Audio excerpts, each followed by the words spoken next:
Well, UK Prime Minister Sir Keir Starmer has signed Britain up to a series of new agreements with the EU that, in his words, resets the relationship after Brexit. Now, these agreements cover defence, trade and allowing EU fishing vessels into UK waters. Here he was announcing it.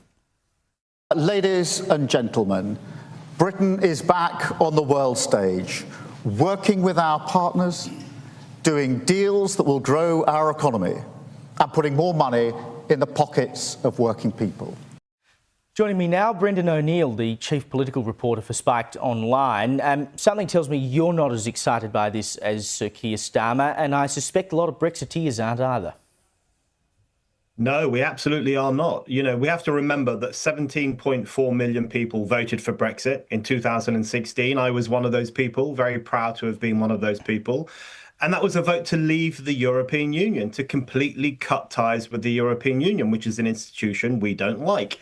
And yet this new deal that Keir Starmer is trumpeting there, this takes us back into the EU, essentially. It brings us back under certain rules and regulations drafted in Brussels and institutions we voted to reject.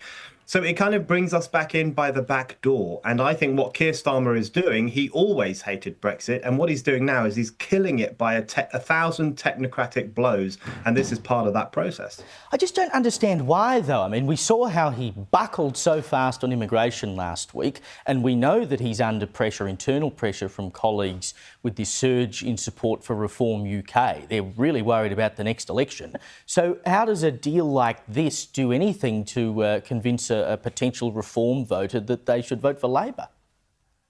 It really doesn't. And in fact, I think he has signed the death warrant of the Labour Party, the death warrant of the Labour government with this deal. It really is that bad. And as you say, you know, Reform is nipping at the heels of Labour. Reform, which is Nigel Farage's party, it's a pro-Brexit party. It's wary about mass immigration.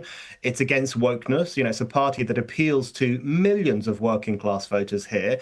That is now appealing to voters who would traditionally go for Labour.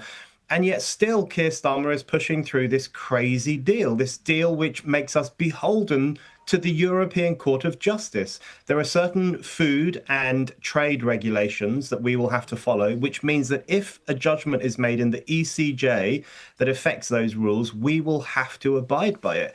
I'm sorry, but a nation that has to abide by the judgments of a foreign court is not an independent nation. And that's what a lot of voters are waking up to, the fact that Keir Starmer is willing to sell off our sovereignty in order to appease the European Union.